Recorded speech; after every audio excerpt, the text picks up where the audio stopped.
Bien, gracia y paz. Shalom, shalom. Bendiciones del Eterno para todos los que están sintonizando su programa Periscopio. Periscopio. Shalom, shalom. Shalom, shalom. Paz. Gracia y paz. Saludo neotestamentario. Saludo bíblico que Pablo lo usó como un estandarte en muchas de sus cartas.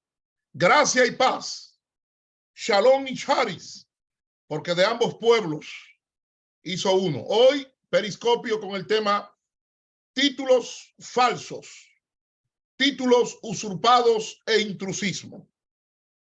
Bendecimos a todos aquellos que empiezan a conectarse y se van a conectar en el futuro. Y vamos a iniciar ya casi de inmediato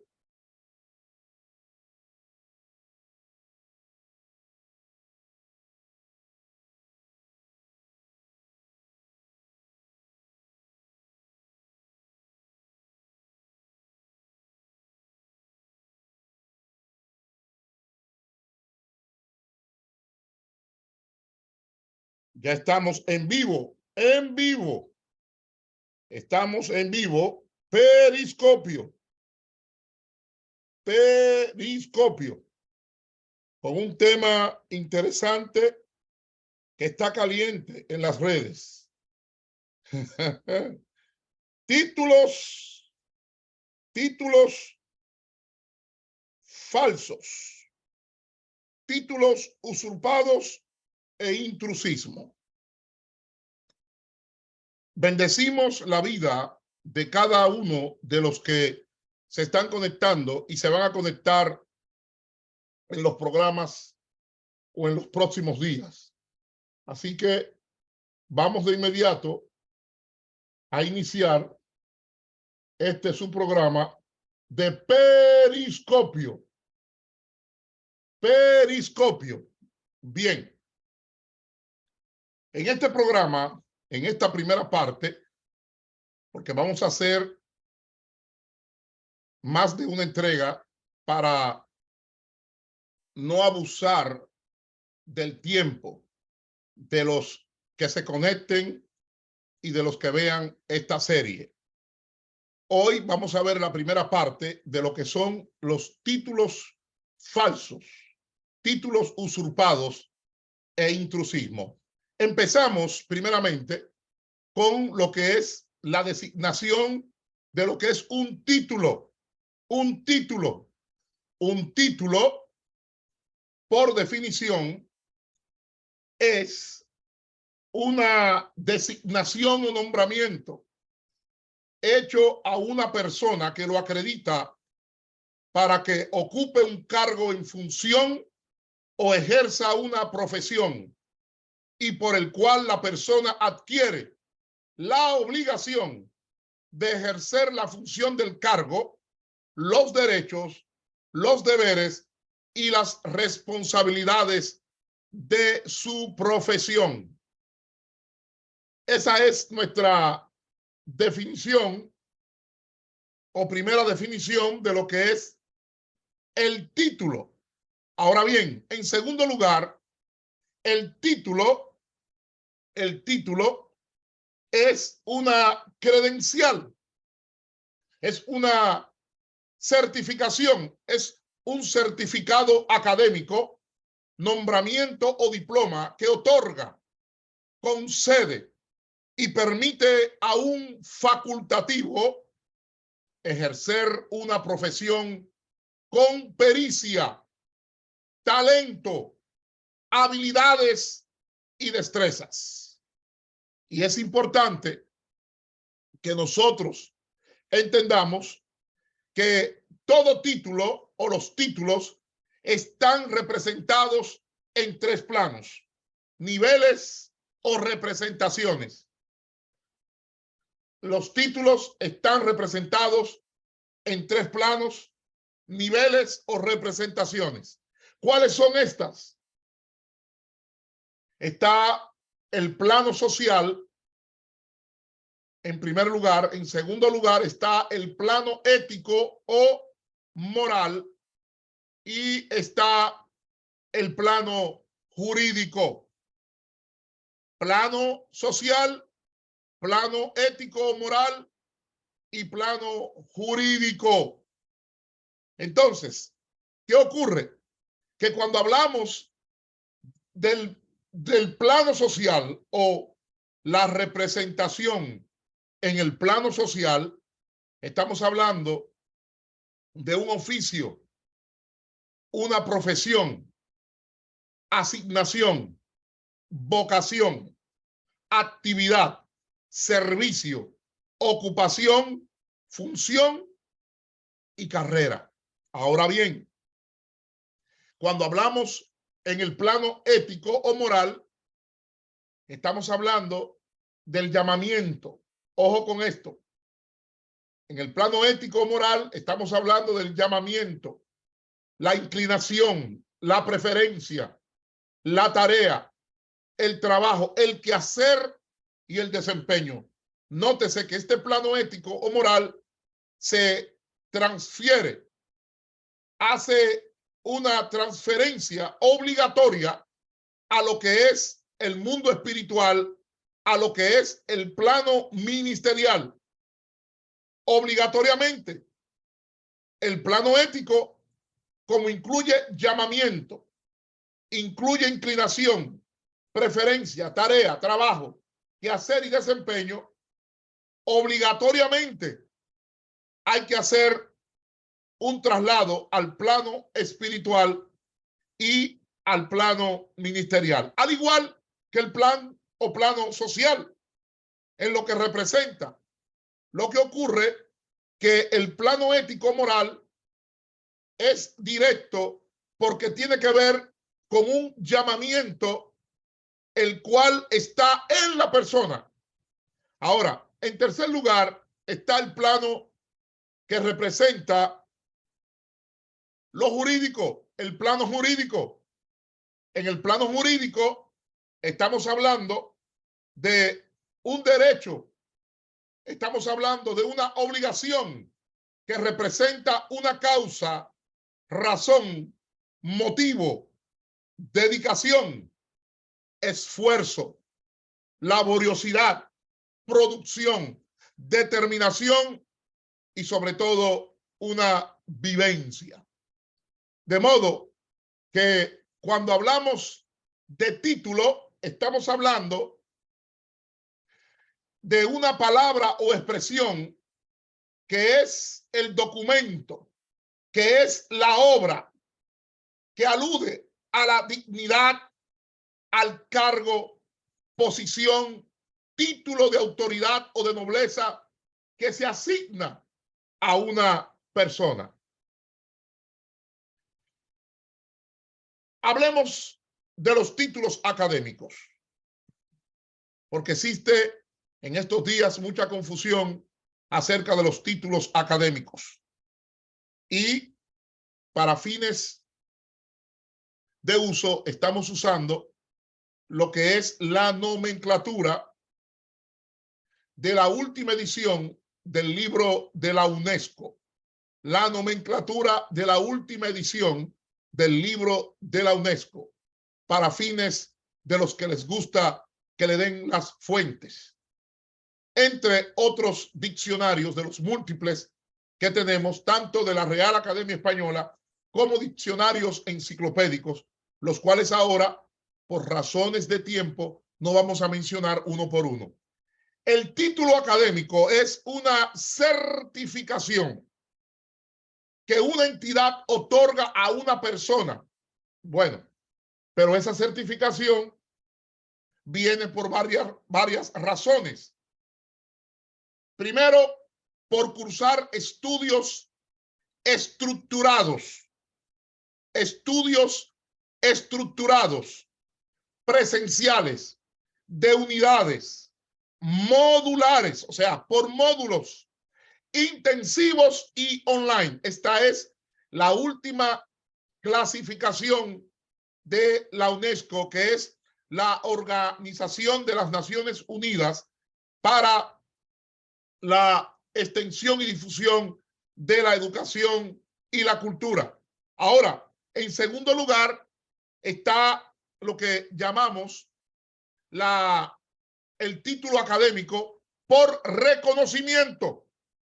En tercer lugar, está el título académico por cualificación de educación superior de una organización pública o privada, institución corporativa, Estado o gobierno. En cuarto lugar, está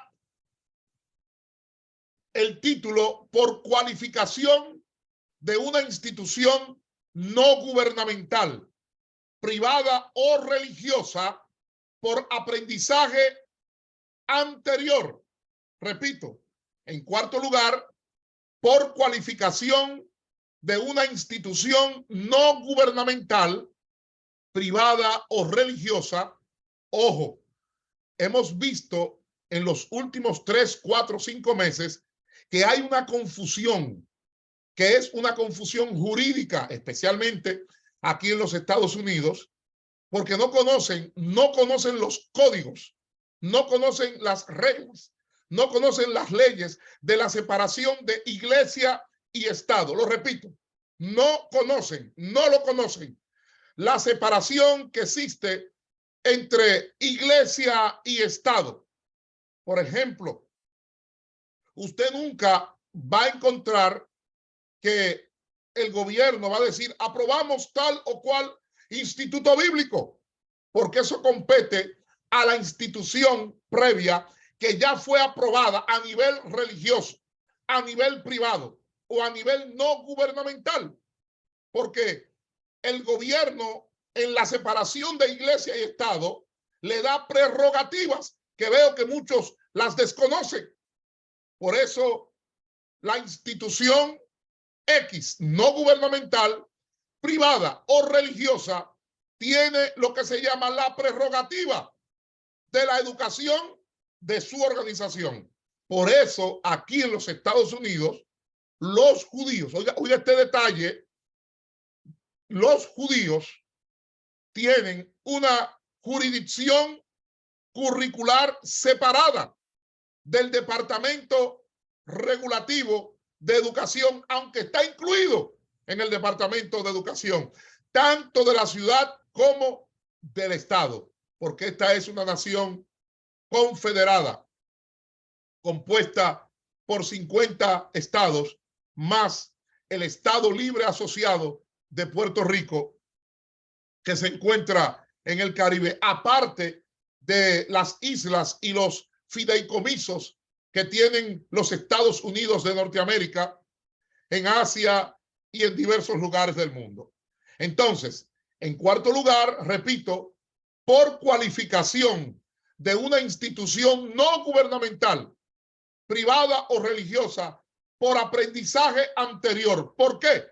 Por experiencia, por conocimientos, por habilidades, por actitudes, por prácticas y competencias que una persona ha adquirido como resultado, oiga esto, como resultado del aprendizaje formal, no formal e informal. Lo repito, como resultado del aprendizaje formal, no formal e informal, evaluados, por supuesto, en función de un determinado conjunto de normas, objetivos o resultados del aprendizaje, de acuerdo a la institución que sea privada, estatal, religiosa, gubernamental o no gubernamental.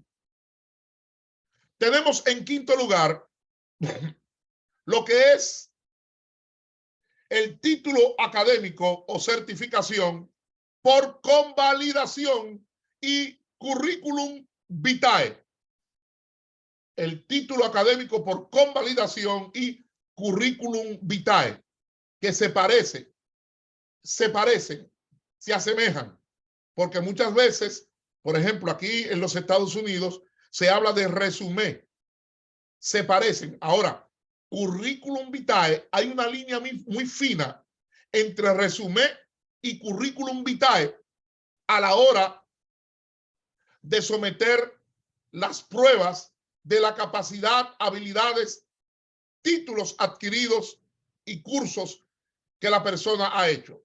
Ahora, cuando se habla de la titulación académica certificada por convalidación y currículum vitae, viene esto como constancia de que la persona ha cursado y ha aprobado en ella determinados estudios y que adquiere el grado concedido por ellos, como por ejemplo, certificado, profesorado, técnico, asociado, licenciado, que es el equivalente en Estados Unidos de Norteamérica y en otras naciones a lo llamado bachelor degree.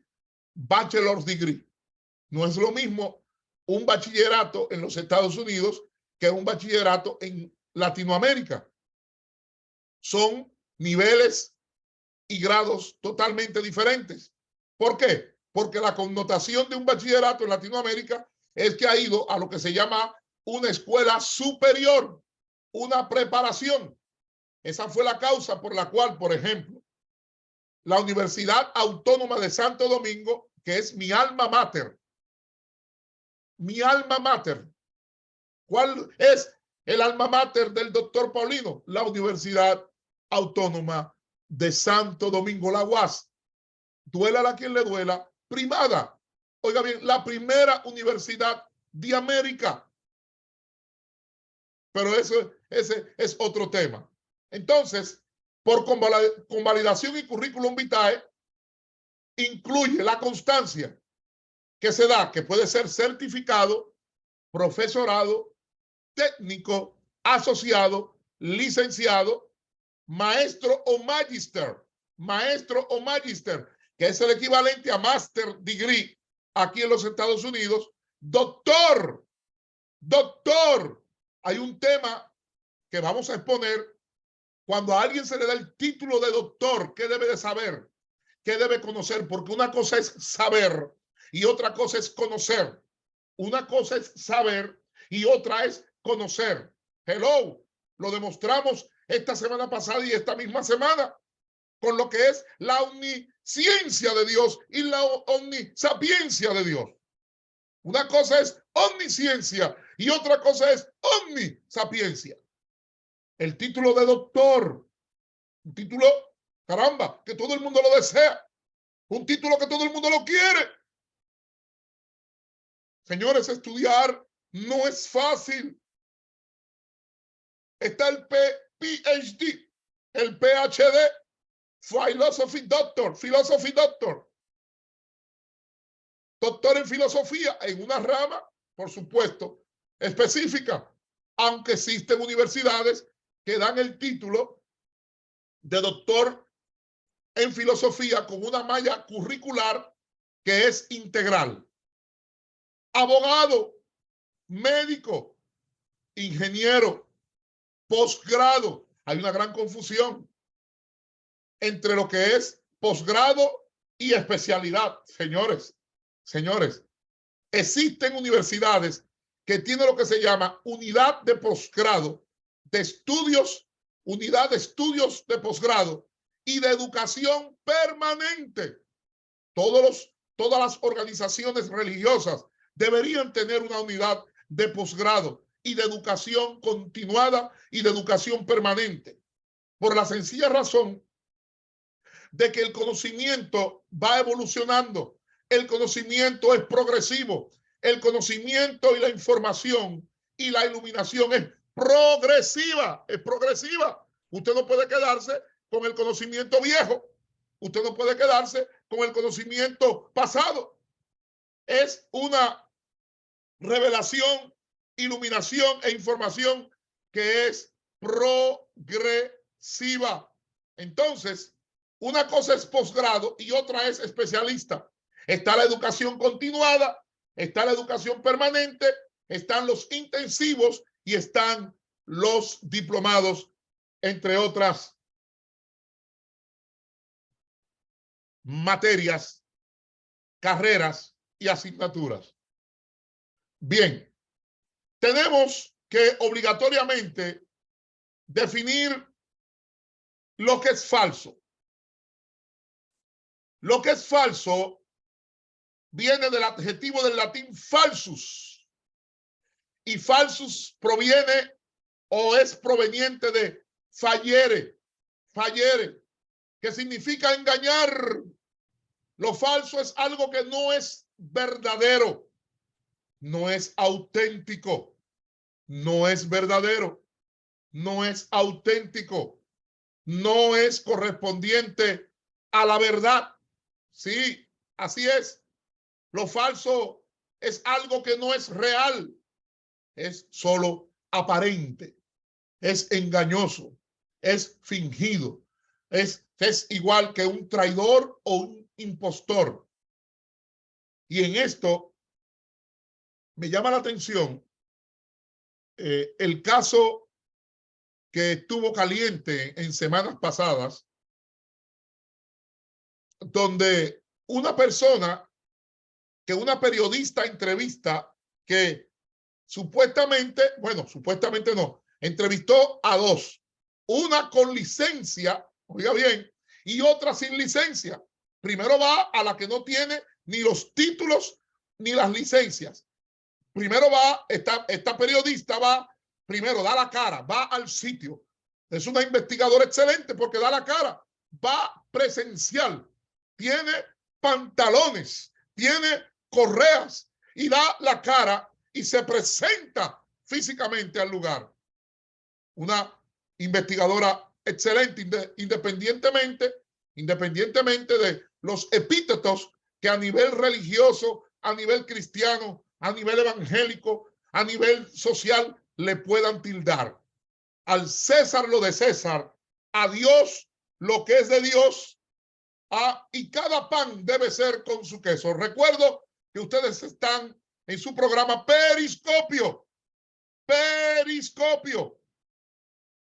Entonces, hablando de este tema, de lo que es falso, que viene del latín falsus, fallere, engañar, no es verdadero, no es auténtico, no corresponde a la verdad, no es real, es aparente, es engañoso, fingido, es una persona que traiciona a la carrera, traiciona la profesión, es un impostor. Entonces, nótese que la periodista famosa investiga, primero, tiene lo que se llama el swing, la gracia, la unción, la palabra de convencimiento, independientemente de que ella, por asuntos normales que Dios ha dotado al hombre.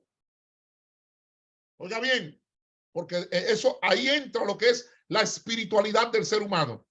Ella se da cuenta de los huecos que tiene el sistema, porque para poder hacer eso hay que ver los huecos del sistema, hay que ver los huecos que tiene el ministerio a nivel internacional. Ella se da cuenta, ella lo percibe, ella lo recibe, ella lo capta y dice, por aquí me voy a meter. Sin embargo, la otra que supuestamente, bueno, que tiene las certificaciones y tiene la licencia, en la forma de hablar, no parece que lo es.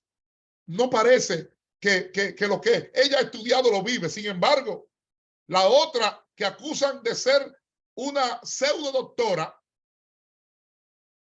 una pseudo neurocientífica, en la forma que habla, tiene palabra de convencimiento, tiene palabra de lo que es conquista, tiene lo que es lo que se llama la gracia, independientemente de que usted le llame manipulación o le llame como quiera llamarle. Sin embargo, la que supuestamente tiene todos los permisos no habla, no se expresa, habla pero no convence. La que es habla pero no convence. La que no es, habla y convence. Señores, entiendan el mensaje que yo le estoy transmitiendo. La que ha usurpado tiene todavía más gracia para expresar lo que ella no es, pero expresándose convence que es, al punto que pudo entrar a las esferas del Senado de la República Dominicana. Señores, eso es algo. La otra que es, pero cuando habla no convence, porque cada quien tiene su estilo, y eso no tiene que ver con humildad, eso no tiene que ver con que la persona es orgullosa. No. Se ha confundido la persona que es perito en el evangelio, porque en el mundo secular no es así. En el mundo secular el perito es el perito, y la gente a quien busca al perito, al experto. En el evangelio, desde que una persona tiene un poquito de conocimiento, ya le dicen, es orgulloso, él se cree que sabe, ella se cree que sabe. No, porque si usted lleva a su hijo al pediatra, usted no lo lleva al mediocre. Claro, si usted tiene las posibilidades económicas, usted lo lleva al mejor pediatra. Usted al pediatra no le pregunta si oró por la mañana, si ayunó, si recibió el bautismo del Espíritu, si habló en lengua. No, usted está confiando en la pericia de ese señor, en lo que esa persona ha estudiado, en lo que esa persona se ha preparado. Usurpar. Usurpar viene del latín usurpare, que es apoderarse con violencia, intimidación, manipulación, injusticia y engaño de un derecho, de un poder, de una autorización y de una pertenencia de otra persona. A eso se le llama usurpar, apoderarse con violencia, con intimidación, con manipulación, con injusticia y engaño de un derecho, de un poder o autorización de la pertenencia de otra persona. A eso se le llama usurpar. Ahora bien, el intrusismo es la práctica o ejercicio de una actividad laboral o actividad profesional sin contar con la preparación académica. Es increíble que en el Antiguo Testamento existían escuelas de profetas.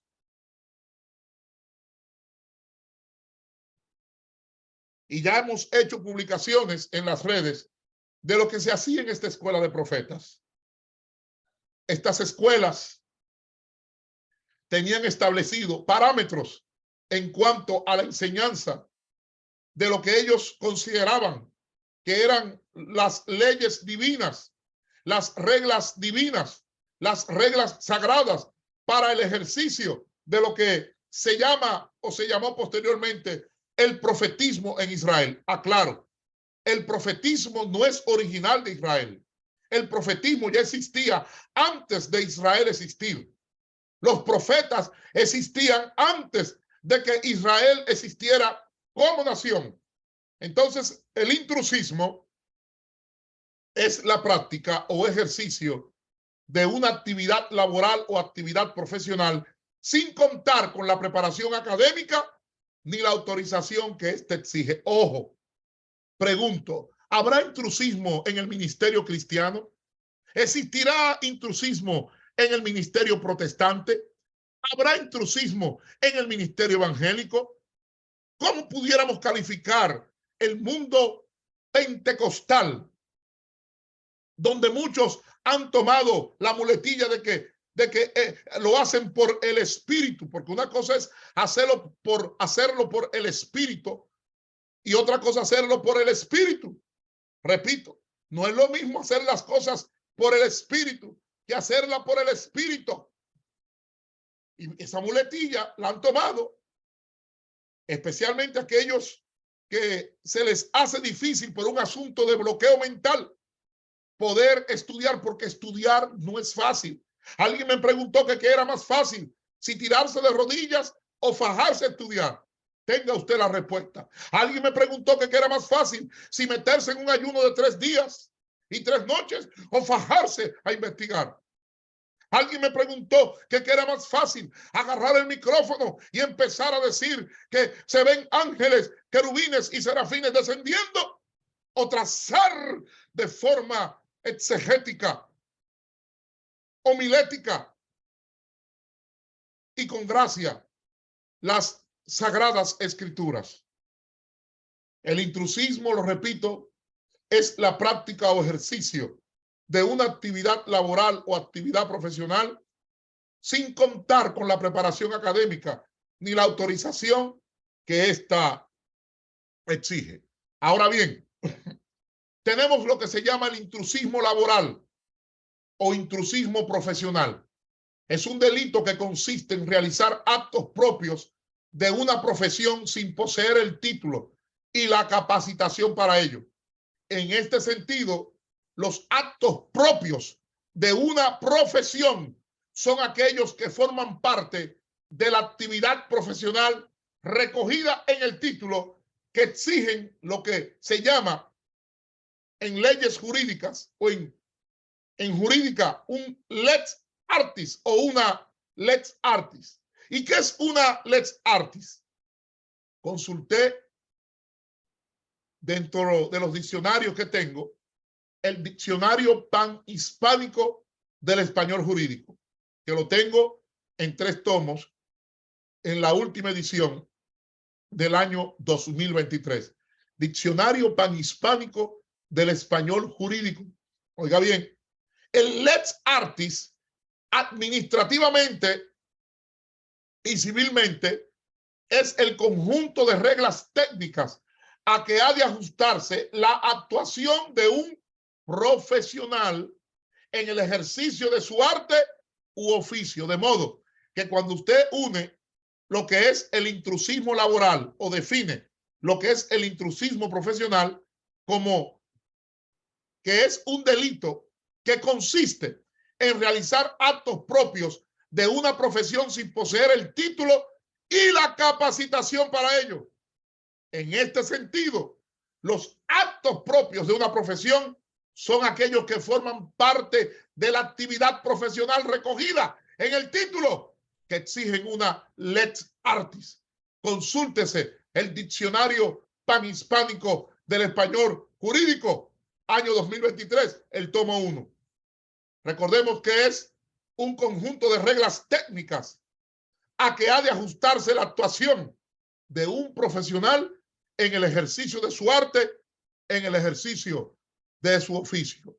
De modo que un título falso, un título usurpado, es un título obtenido sin haber reunido el conjunto de reglas técnicas y tampoco se ha ajustado a las actuaciones de lo que es un profesional en el ejercicio de su arte u oficio.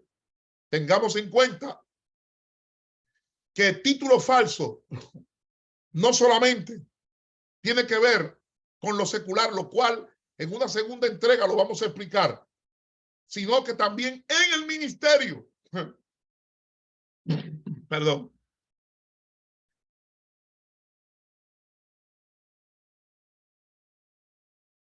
en el ministerio tenemos también muchos que son falsos. Tenemos en el ministerio pastores falsos, tenemos apóstoles falsos, tenemos doctores, porque ahora hay una fiebre grande de doctores, pero vamos a dejar ese tema para cuando nos toque hablar el tema, ¿qué debe de saber y conocer? ¿Y qué debe dominar un doctor? No importa el área en la cual haya obtenido su doctorado. ¿Qué debe de saber? ¿Qué debe dominar? ¿Qué debe de conocer un doctor? Pastores, apóstoles, pastores, doctores, profetas, evangelistas y maestros. Pero, doctor Paulino, ¿por qué usted ha metido el ministerio aquí? Bueno, porque en el ministerio también hay un intrusismo. En el ministerio hay títulos falsos. Hello. Lo vamos a ver en las próximas entregas. ¿Por qué? Porque muchas veces se le entrega un título o se le da un título a una persona, sea hombre o mujer, sin haber reunido lo que son las reglas técnicas, los parámetros espirituales, los parámetros ministeriales que competen a esa línea de profesión, a esa línea de vocación, a esa línea del llamamiento genuino, del llamamiento verdadero. No confunda llamamiento con llamado, porque muchos confunden llamamiento con llamado y son dos cosas totalmente diferentes. No importa el idioma que sea. Entonces, ¿qué ocurre con los pastores? El asunto es que los pastores tienen que enfrentarse continuamente a una magnitud y complejidad de problemas mentales, oiga bien, similares a los que pueden ver los profesionales de la salud mental. Fíjense que muchos que se hacen profesionales quieren que le den el título, el certificado o que lo unjan como pastor para poder penetrar en el campo ministerial, para poder penetrar en el campo pastoral, para poder penetrar en el campo eclesiástico y poder así abarcar concilios, iglesias independientes, confraternidades, iglesias no afiliadas, ministerios, red apostólica y profética, red pastoral, red ministerial. Y recuerden que aquí lo que hay es una lucha de intereses.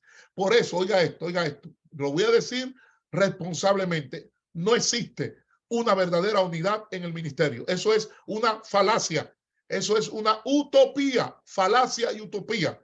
¿Por qué? Porque hay luchas de intereses. Cuando mis intereses yo creo que se van a ver afectados, pongo un stop, sea a una persona, a un equipo, a un grupo. Lo que hay una lucha de intereses. Por eso no existe una genuina unidad, no existe una verdadera unidad, porque lo que existe es y va a existir siempre una lucha de intereses. Cuando los saduceos vieron que Jesús, porque una cosa es Jesús y otra cosa es Cristo, pero no vamos a discutir eso a nivel teológico. Cuando los saduceos vieron que Jesús iba a afectar sus intereses, se unieron ¿con quiénes? Con los fariseos y se unieron con la plutocracia de la región. La región de Judea, como usted quiera llamarle, Judea, la región de Palestina. Y aclaramos, aunque fue Adriano que le puso Palestina, el emperador Adriano, por sugerencia del general africano Lucius Quietus. Recordemos que ya Herodoto, 4 siglos antes, le había llamado a esa zona Palestina. Pero no voy a discutir eso ahora. Voy a enfocarme en que los pastores tienen que enfrentarse continuamente a una magnitud y complejidad de problemas mentales similares a los que pueden ver los profesionales de la salud mental. ¿Cuáles son esos problemas, doctor Paulino? Asuntos de fe, problemas matrimoniales, problemas sexuales, depresión, miedo, ansiedad, preocupación, cuestiones sobre la crianza de los hijos, la educación de los hijos, orientación escolar, orientación ocupacional, orientación profesional, problemas familiares, problemas de hijos a padres, problemas de padres a hijos, el uso de drogas, el uso de estupefacientes, el consumo de bebidas alcohólicas. Pero no solamente eso. El pastor tiene que atender consejería prematrimonial, consejería matrimonial. El pastor tiene que atender crisis. Crisis. Por eso la iglesia tiene que ser una comunidad sanadora. Porque el pastor tiene que enfrentar problemas de crisis, problemas de pérdidas, fallecimientos, luto, duelo. Entendemos y estoy consciente de eso, porque somos, mis hermanos y mi persona, somos hijos de pastores. Por eso usted no me ve diciendo y yo soy hijo de fulano o poniendo, porque lo que uno es no tiene que demostrarlo. Pablo dijo, por la gracia de Dios, yo soy lo que soy. Por eso usted no me va a ver subiendo el título de médico, el título de esto, el título de lo otro, porque por la gracia de Dios solo soy lo que soy. Y el pastor, entendemos que necesita el desarrollo de los dones espirituales. No se engañe. No vamos a discutir esto ahora de que si se llaman dones o que si es lo espiritual. El pastor, el ministro, el apóstol, el profeta, el evangelista, el maestro, necesita obligatoriamente del desarrollo de los dones espirituales como requisito previo, especialmente para una consejería eficaz, guiada por el Espíritu, pero sobre todo para una administración eficaz. ¿Y qué ocurre? Que muchos pastores, cuando se enfrentan con estos problemas, desean tener más preparación en consejería bíblica, más preparación en consejería clínica pastoral, tener herramientas de psicoterapia, entre otras ramas. Hacemos un llamado al pastorado. Ya estamos en el siglo XXI. Ya estamos en la época de que la información es algo tremendo, porque la información es la que está dominando los medios. Y para esto recomiendo este libro de Byung-Chul Han, No Cosas. Este señor es tremendo. Es un coreano que vive en Alemania y es considerado uno de los principales pensadores y filósofos de esta época. Él dice, hoy estamos en la transición de la era de las cosas a la era de las no cosas. No son las cosas, sino la información lo que determina el mundo en que vivimos.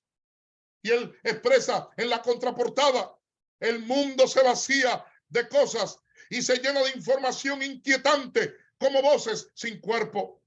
La digitalización desmaterializa y descorporeiza. Los medios digitales sustituyen a la memoria. Para nadie es un secreto. Los medios digitales sustituyen a la memoria sin violencia ni demasiado esfuerzo. La información falsea los acontecimientos. Ojo, la información falsea los acontecimientos. ¿Qué ocurre? Que muchos saben esto y se aprovechan y no averiguan la otra cara de la moneda. Al no averiguar la otra cara de la moneda, se quedan con una sola versión de los acontecimientos, se quedan con una sola versión de los hechos. Repito, la información falsea los acontecimientos, se nutre del estímulo de la sorpresa, pero este no dura mucho. Rápidamente sentimos la necesidad de nuevos estímulos. Como cazadores de información, nos volvemos ciegos ante las cosas silenciosas y discretas, incluso las habituales, las menudas y las comunes, que no nos estimulan, pero nos anclan en el ser. Byung-Chul Han desarrolla tanto una filosofía del smartphone como una crítica a la inteligencia artificial, que de eso vamos a hablar, porque todavía la inteligencia artificial no está totalmente desarrollada, al punto que tengo 14 preguntas que le he hecho al chat GPT y no tienen la información. Sin embargo, están en los libros actualizados, pero el chat GPT no las tiene. ¿Por qué? Porque nunca algo electrónico va a sustituir al cerebro humano. Entonces, Byung-Chul Han desarrolla tanto una filosofía del smartphone como una crítica a la inteligencia artificial desde una perspectiva, desde una nueva perspectiva.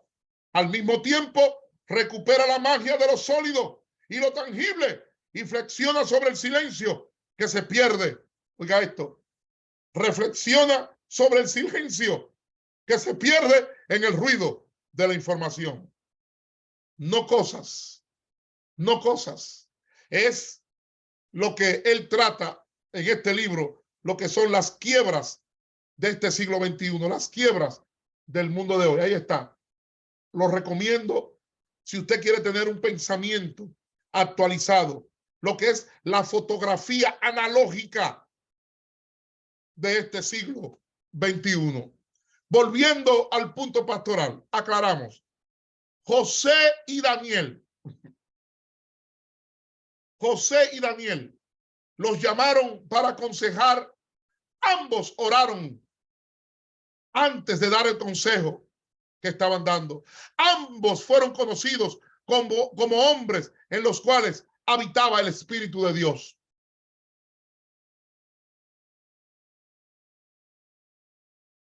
José y Daniel fueron llamados para aconsejar.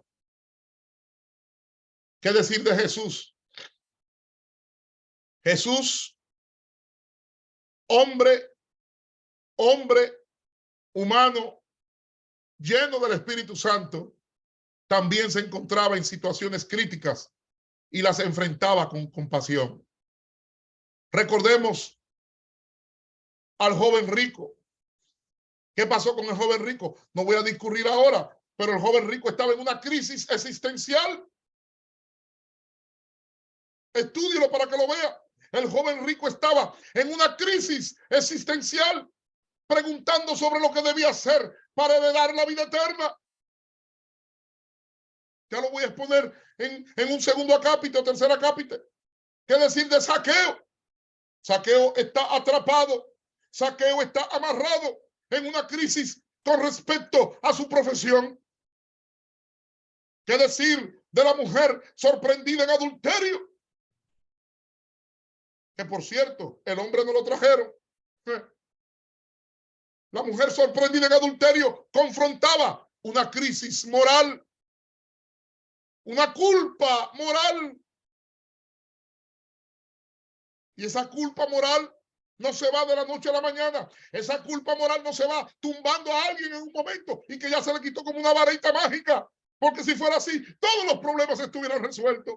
Esa culpa moral requiere de un perdón que va en proceso y donde la persona tiene que seguir parámetros para poder ser libre de ese trauma, para poder ser libre de ese golpe de impacto, para poder ser libre de esa crisis. ¿Qué decir de María y de Marta? Ante la crisis, ante la pérdida y muerte, ante el luto de su hermano Lázaro. ¿Qué decir de Nicodemo ante una crisis espiritual? Pastores, echemos hacia adelante. No te detengas, estamos en el siglo XXI. Hay una generación presente y una generación emergente. Y si el mensaje es titubeante, si el mensaje es de doble ánimo, si el mensaje es poco coherente, tu mensaje va a conducir a una conciencia vacilante, a una conciencia tibia, pero sobre todo va a conducir a que la gente tenga poca confianza, especialmente en la vida de la persona que tú estás aconsejando. Gracia y paz. Shalom, shalom. Continuaremos con la segunda parte. Que el Eterno te bendiga. Que el Eterno te guarde. Gracia y paz. Shalom, shalom.